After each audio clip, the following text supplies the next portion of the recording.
There is a well-known and extremely necessary rule in my family, and it is this: if you are ever with us and you find yourself feeling thirsty and you need a cup of water, do not ever, under any circumstance, no matter what, allow my husband to be the one who fills your cup. And it's not that he won't do it, and it's not even that he doesn't want to do it. In fact, he will likely jump to his feet and say something like, "Allow me," or "It would be my pleasure to serve you," but don't fall for it. It is a trick.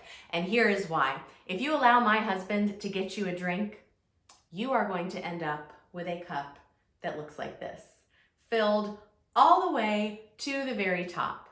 Filled to the brim, makes me nervous to even hold it, right? Not room for even one more drop. In fact, the cup will be so full that you won't be able to move. You won't be able to walk around. You won't be able to go anywhere. You might not even be able to lift that cup to your lips to take a sip to quench your thirst. You will be stuck, paralyzed, unable to do anything else because the slightest bit of movement may very well result in a giant mess.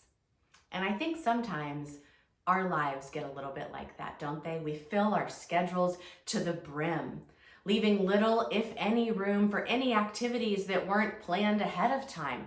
And the result is that you and I are left feeling exhausted and completely worn out. Or maybe we fill our hearts and our souls with things that we think are going to satisfy us, only to find that all of that filling up has left us feeling stuck and unable to move. And so what do? How do we escape the predicament that all of this filling up has landed us in? I am so glad that you asked that question, because here's the answer. We empty ourselves.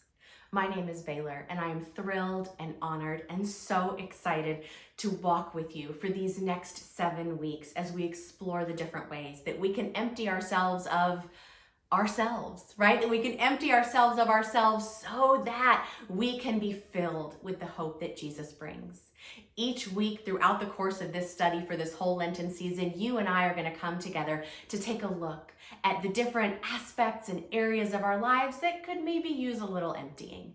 And it is my hope that as we move through this study, that God is going to move too, and he is going to show us that the very best thing that we can fill ourselves up with is his Holy Spirit, because only the Holy Spirit can permanently and perfectly fill and satisfy our souls. So what do you say? Are you ready? Should we get started? Should we take the first step on this journey of being emptied of what is temporary so that we can be filled up with what is eternal? I think we're ready to get started, but before we do, I want to read one thing to you. And as I read you these words, I want you to remember that this is my prayer for you over these next 7 weeks. These words come from Ephesians chapter 3, beginning in verse 16. I pray that out of his glorious riches, out of God's glorious riches, I pray that out of his glorious riches that he may strengthen you with power through his Spirit in your inner being, so that Christ may dwell in your hearts through faith. And I pray that you, being rooted and established in love, may have power together with all the saints to grasp how wide and long and high and deep is the love of Christ, and to know this love that surpasses knowledge, that you may be filled to the measure of all the fullness of God.